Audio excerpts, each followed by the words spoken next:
舅舅，您找我？坐吧。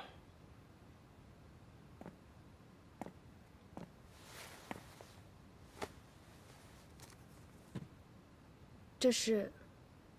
你自己看吧。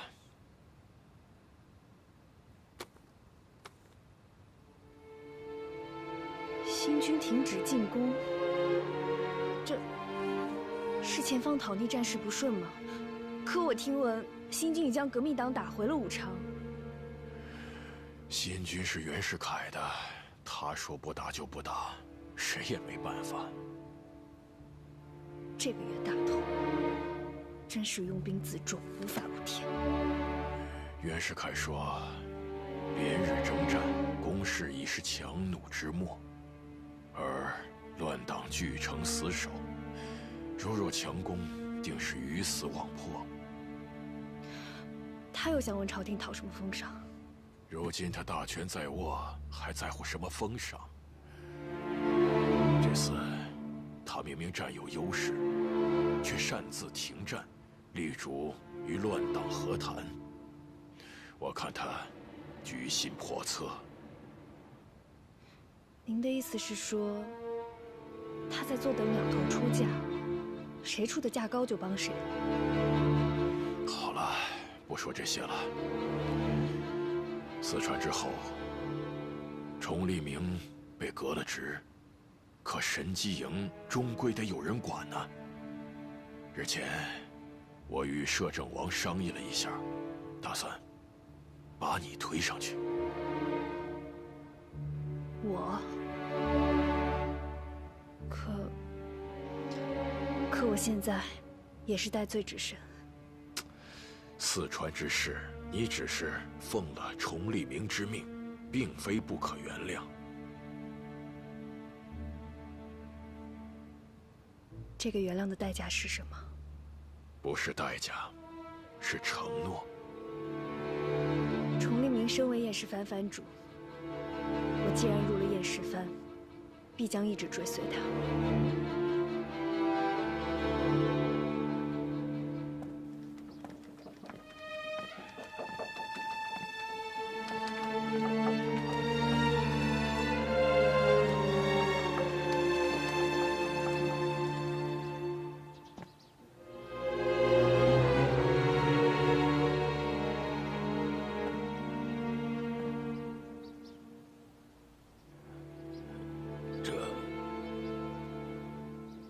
是我家。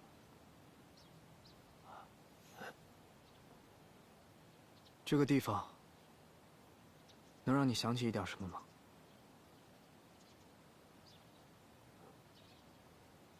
我跟随周先生这么多年，最讨厌的就是这种官邸。那些当官的不顾百姓死活，肆意妄为，谋求私利。没想到，我以前居然是现在最讨厌的人。也许你以前是个好官呢。燕氏藩藩主会是好官儿？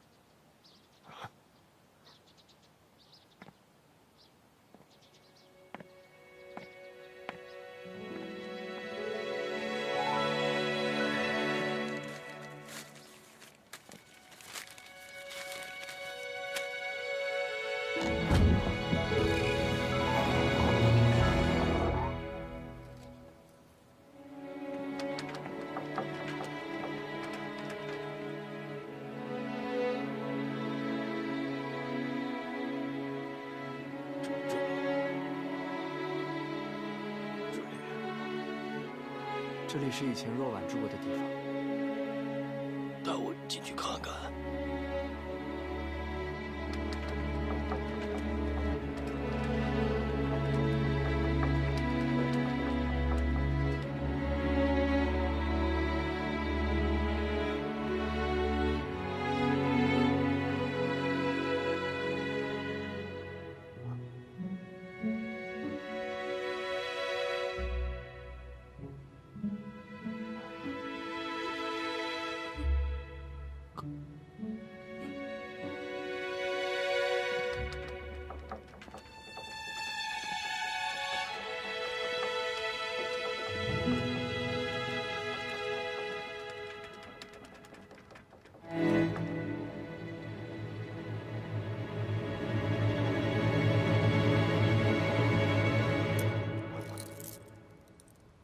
这对胭脂盒，一个我从小带着，一个在我娘那儿。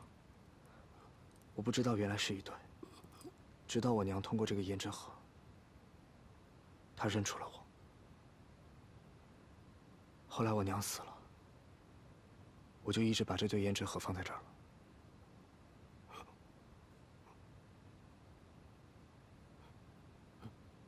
这是你送给她的吧？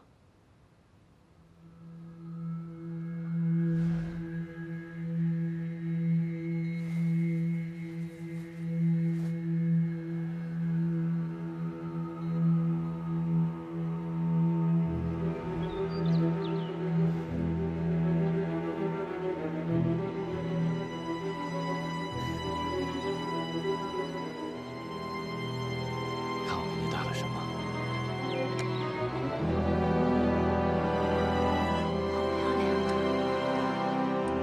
The course of true love never did run smooth。你没事吧？想起什么吗？我去救若婉，杀了很多人才把她救出来。我若是回不来，你便留在这儿做我的墓碑吧。他说有个孩子，孩子就是你。可当时我没理会，我以为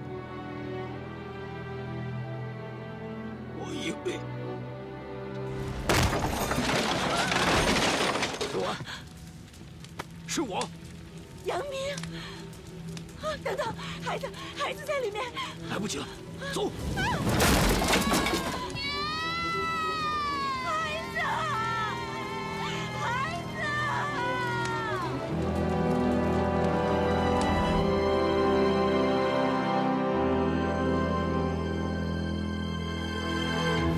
我的真儿，这是我们俩的孩子啊。你为什么要抛下我的真儿？为什么？真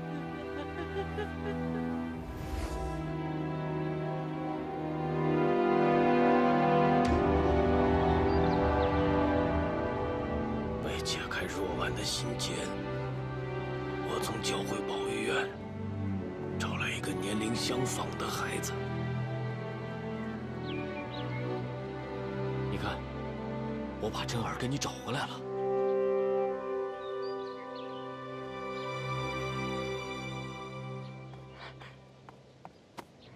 真儿。啊，怎么回事？啊，怎么了这是？不见了！真儿这不是在这儿呢吗？啊，这不是真儿吗？他不是真儿，他没有胭脂盒，他不是我的真儿！我求求你行行好吧，把我的真儿找回来，求求你了！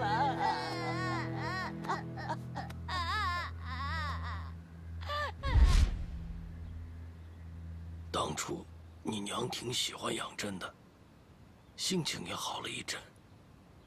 可是不到1年的时间，她又回到了从前的样子。她认定没有胭脂盒就不是她的亲生儿子。看着她思念成魔的样子，我心里很内疚。所以我就带着燕师范的旧部，又到了马贼村，想把你找回来。可是到了那儿以后，原来的马贼村变成了一片废墟，人都不知哪儿去了。我们辗转了好几年，才找到你们新的据点，也就是在那儿，我第一次见到你。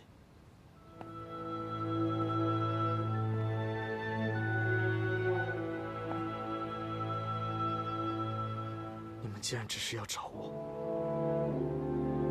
那又为什么要独尊？我们刚刚到，就被当成了剿匪的清军，马贼向我们开黑枪。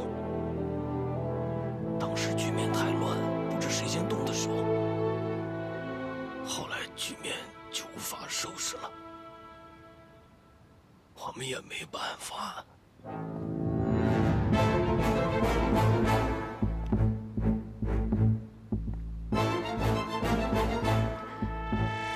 这一切都是因为我。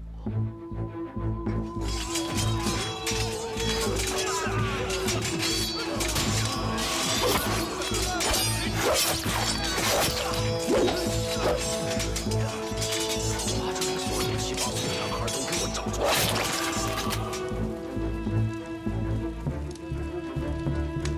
你是叫真儿吗？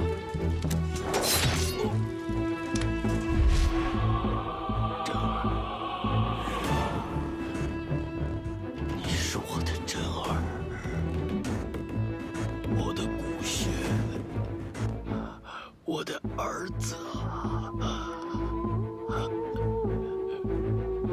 是我捅了你一刀，你才会变成现在这个样。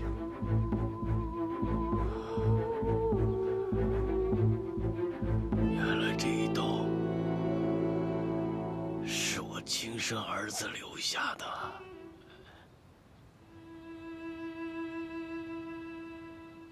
都是我的错，是我下令开的枪，是我带燕石帆屠的村，让我在救若婉的时候能把你带走，若婉就不会变成后来那个样子。儿子，爹对不起你，对不起你娘。不必跟我说这些。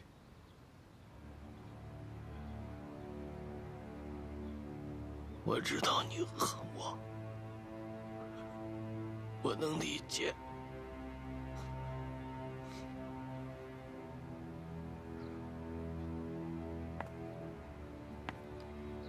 真正恨你的人，并不是我。那是谁？你的女儿杨雨初。雨初，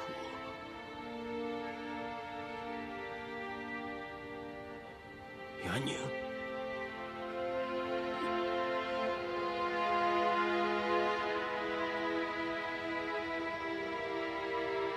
我对不起的人太多了，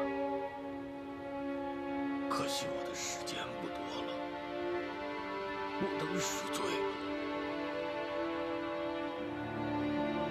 你还有时间。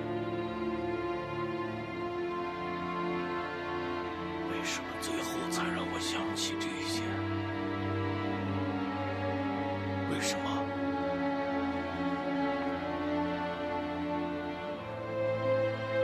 你再待会儿吧，我出去等你。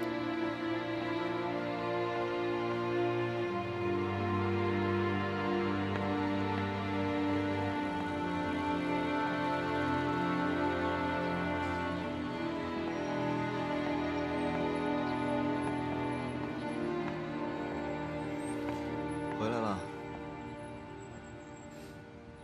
你怎么知道？老码头告诉我的。你最近还好吗？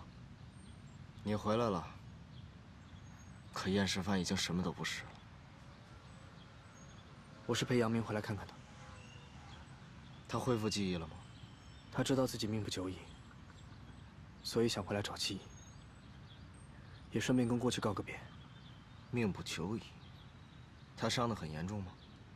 子弹打伤了脊柱，站不起来了，内脏也被打穿了，所以他很想回来看看。我认识一个特别好的美国医生，也许他能帮上忙。他可以联系到最好的医院。钱，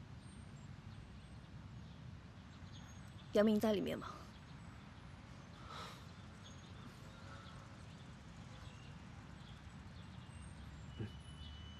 他想起来了吗？姐，让他去吧。他们2个人之间终究要做一个了结。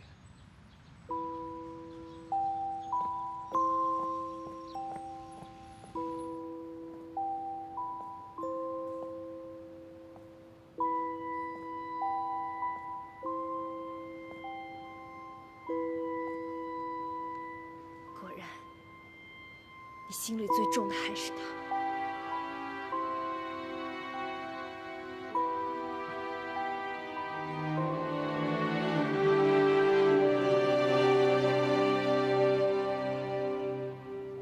一出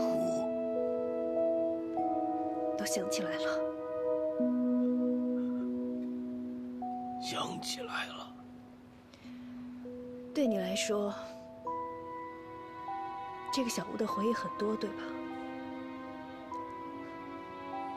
当然，这个小院就是你为他建的。对你而言，这里面全是甜蜜。可对我来说，这是我最不愿回忆的地方。你知道吗？从这个小院走出去，左边第2间房就是我娘的房间。她活着的时候，每天都在门口痴痴地等着你。可是她等来了什么？她把自己耗没了，耗尽了，到死都没有把你等来。对不起，对不起，我对不起你娘，对不起你。对不起有用吗？一句对不起，我就该原谅你是吗？不是的。那是什么？你想让我怎么样？认你这个爹？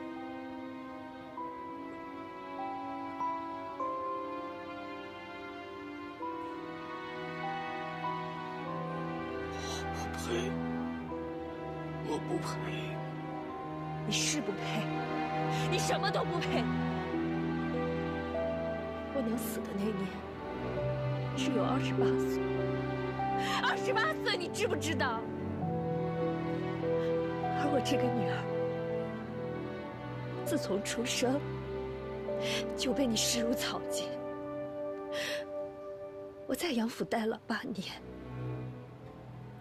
这8年里，除了我娘，根本就没有人在乎我。娘刚死，我尚在带孝，你却迫不及待地另结新欢。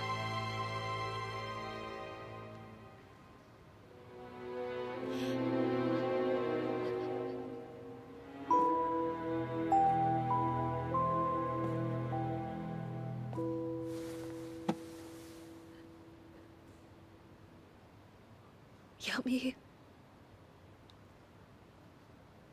我想问问你，在你心里，我和我娘到底算什么？我们到底算什么？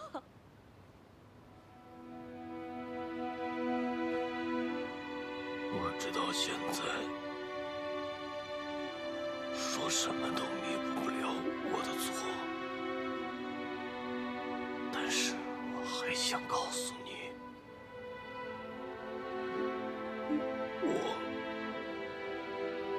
我不是想伤害你和你娘。我和你娘原本就是一个错误，是家族联姻的牺牲品。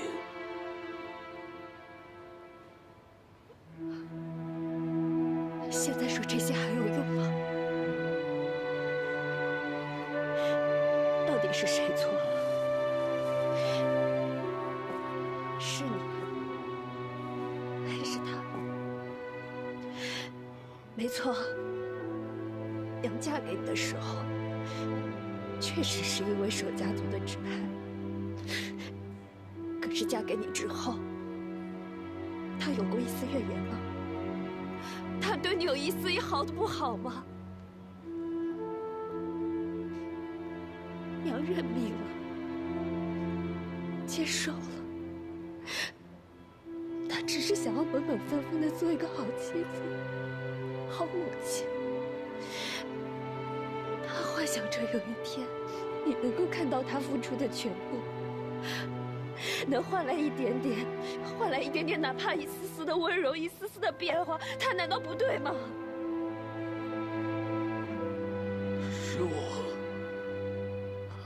是我错了。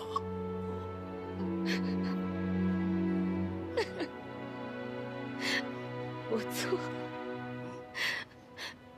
就这么轻描淡写的一句话，你就打算把这一切全部都抹去吗？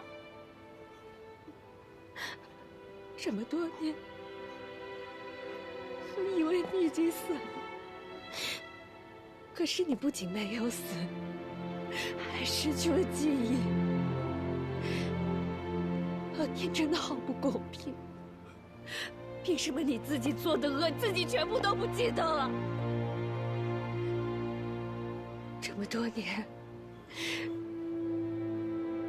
年，我以为我已经快要把你给忘了，可是为什么？你为什么还要回来？为什么要出现在我的面前？为什么？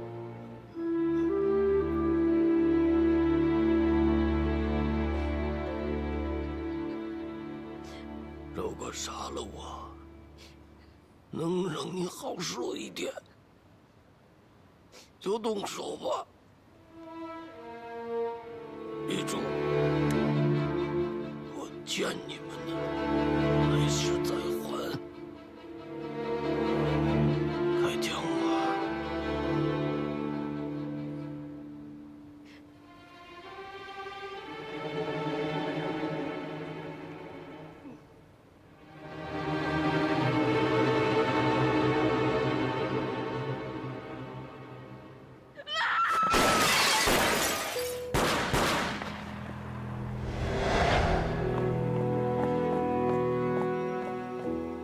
雨初，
雨初，想哭的话，就哭出来吧。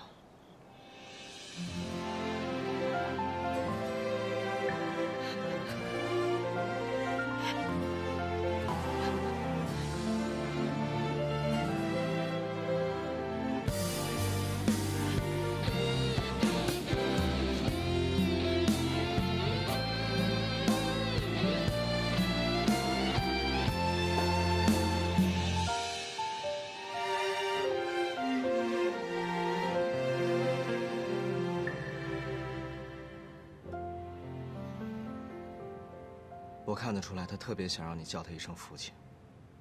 原本我以为带他回京城，如果能让他想起一切的话，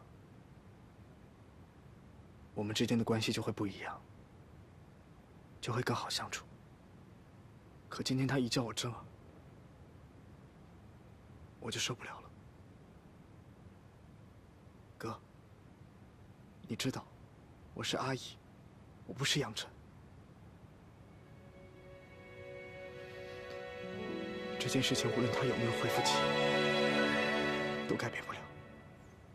是改变不了，但阿姨，血浓于水，他是你父亲这件事情，也是改变不了的事实。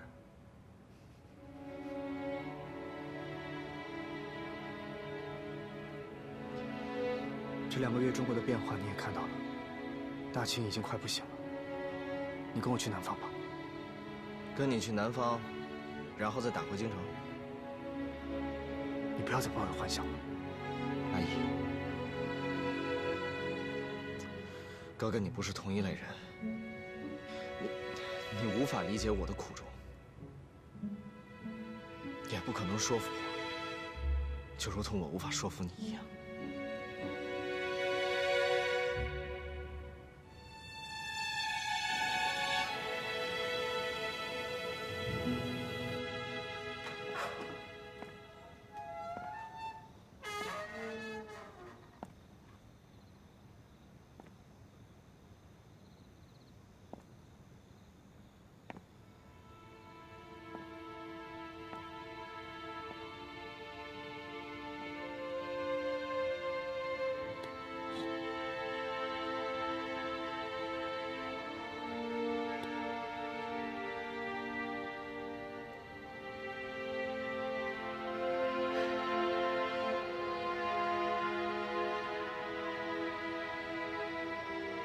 娘，你等了他这么久，前2天他终于回来了。可是我没有想到，他居然这么快就死了。他这个人，就连要死，也不跟我们娘俩打声招呼。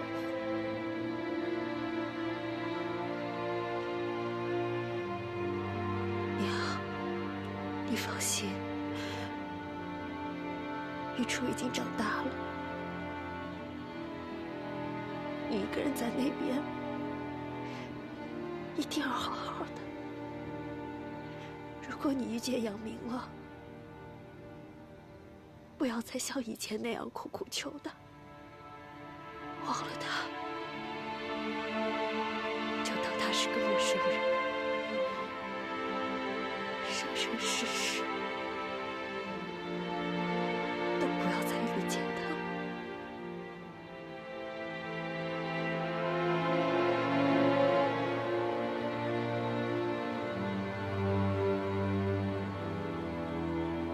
周秘书好。周秘书。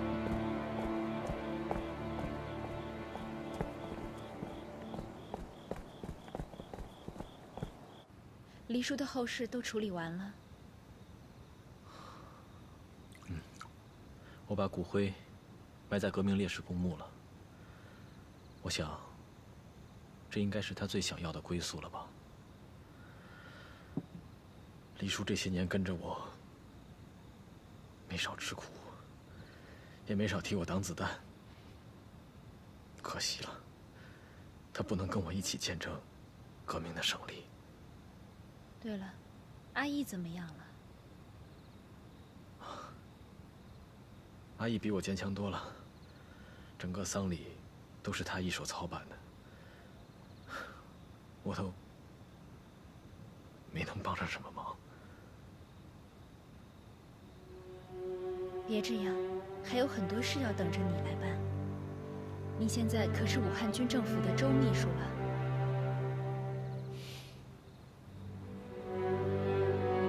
哦，对了，玉萍，过些日子我跟阿义还得再去趟上海。怎么还去？不都谈完了吗？哪有？唐绍仪倒是向上头递交了公决议案，有心促成共和。可谁料这文书啊，迟迟未被批复。估计这会儿朝廷内部也是天翻地覆，所以和谈就暂时搁置了。那你们还没有达成共识？哪有这么快？如今不通过打仗，而是和谈的方式，已经很不容易了。革命没有不经历阵痛的。啊，对了，这回苏先生会跟我们一起去上海。苏先生在南方代表中那可是有颇高的威望。相信这次他去，一定会有新的气象。每次一谈到革命，你这脸上的神情就和平常不一样。要我看呀，应该派你去做代表，说服他们才对。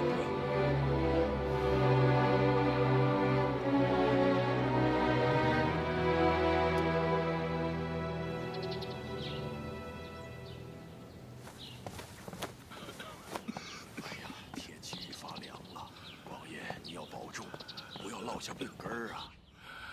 老朽的残躯已是风烛之年了，又何须在乎新添什么病况啊？我知道，您老是关心南方战事，这才旧病未去，又添新虑。这次南北和谈，听说上海那边回了信儿，革命党又提出了彻底停战的条件。什么条件呢？清帝逊位。什么逊位？不，这绝不可能！我大清数百年基业，怎么能拱手让人呢？浙玉王爷，这事儿万万不能答应。就是太后和皇上那边，也绝技不会应承的。是，绝不能答应，否则大清可就真亡在咱们手里了。这事儿，我和摄政王已经商量过了。摄政王的意思是暂缓和谈，我们需派一个新的代表团和南方政府谈判，明确我们的底线，无论如何也要保住皇权。浙玉王爷，您认为袁世凯还可信吗？目前，袁世凯手握重兵，是我们抵抗革命党的唯一筹码。但他老奸巨猾，心不在大清，和洋人关系又甚好。如今他两头斡旋，骑墙左右观望，看哪头给的筹码重，他便跳向哪一边。但我断定，他最终想做的，并不是大清的救星，而是这江山的主人。即便如此，如今的大清除了信他，又能如何呀？不瞒你说，我还指望他能帮大清保下最后一张脸面呢。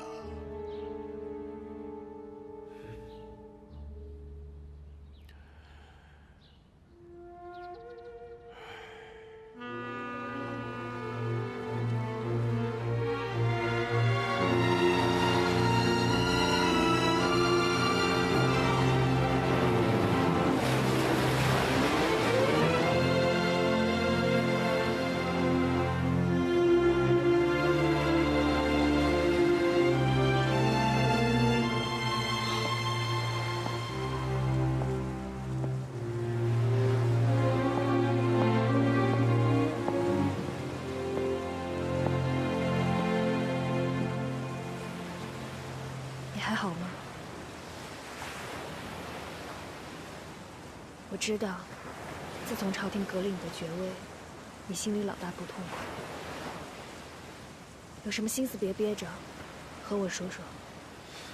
我没有不痛快，倒是你，昨晚没睡好吧？睡不着。在海上的这些天，我很少能入梦。怎么了？我一直都想不通，为什么？为什么我们一定要接受和谈？难道革命党已经和朝廷平起平坐了吗？不知道为什么，这次来上海，心里特别慌。别想那么多。革命党就因为打不过我，所以才求着我们和谈。可如果袁世凯真的占据优势，他为什么不干脆直接剿灭革命党，而非要选择和谈呢？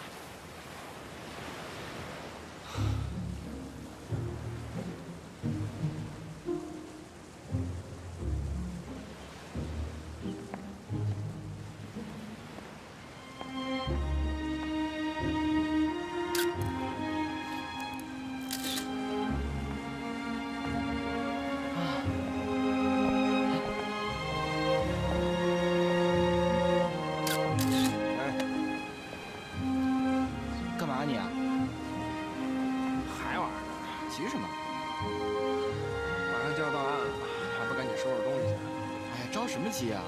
我跟你说啊，我们现在啊也没有别的任务，就是保护德齐王爷而已，轻松啊！哎，轻松？你觉得到上海是轻松啊？这上海现在可都是革命军的地盘了，你还觉得轻松？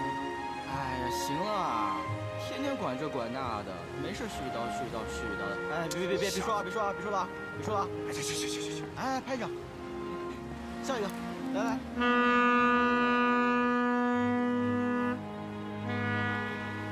以前我一直觉得，保住皇室是我们的底线。可是我没有想到，现在连争取这条路都如此艰难。真的不敢想象，如果清廷没了，我们该怎么办？还能去哪里？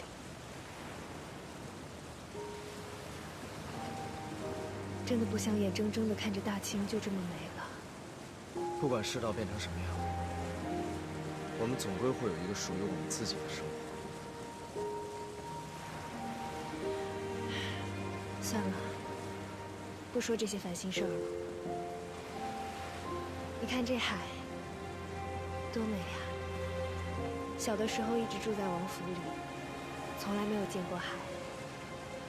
钟离明，你去过那么多地方，日本、英吉利、德意志，看过那么多片海，和这片海有什么区别吗？这个地球上海水都是相通的。我在英吉利的时候，没事就到甲板上，晒着太阳，吹着海风，感觉特别好。我也这么觉得。雨初，你喜欢海，那以后只要是海水能流到的地方，我崇利明都带你去。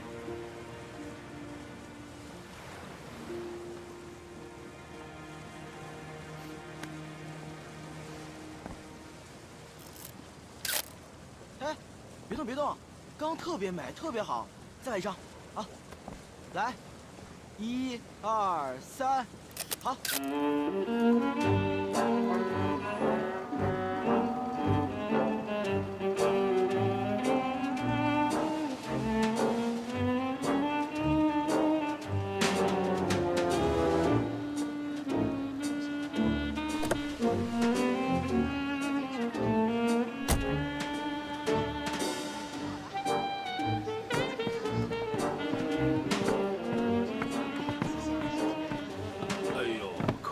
到了地上了，这一路上把我折腾得够呛。